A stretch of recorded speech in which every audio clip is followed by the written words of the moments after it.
Okay, so this is the question number 1 from exercise 4.1.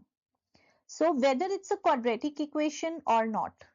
So in this question, is it a quadratic equation? No, हमें इसे simplify करना है. It is not a simplified equation. First of all, हमें इसको simplify करना है, right? So this is the, यहाँ पे फॉर्मूला बन रहा है x प्लस 1 का whole square a plus b का होल स्क्वायर का फॉर्मूला बन रहा है, right? So remember what is the formula of a plus b का whole square? a square plus 2a into b plus b square. b हमारे पास क्या है?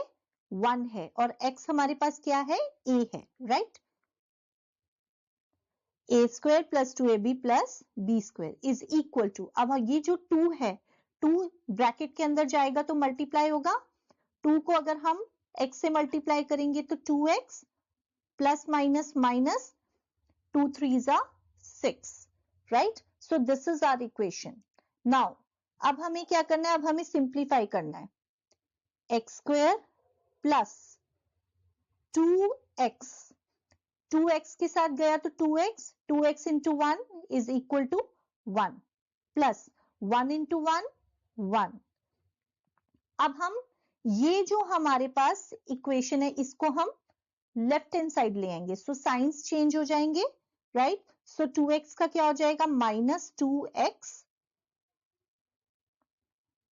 Minus 2x minus 6 का क्या हो जाएगा? Plus 6 is equal to 0. Now X square की और कोई टर्म है?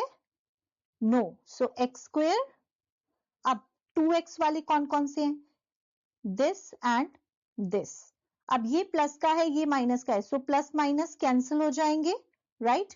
नाउ 6 प्लस 1 नंबर्स रह गए, 6 plus 1 7 plus 7 is equal to 0. Now is this a quadratic equation? Yes, it's a quadratic equation because इनकी जो highest power है वो 2 है. So this is the quadratic equation. ये अब further simplify नहीं हो सकती. So this is your answer.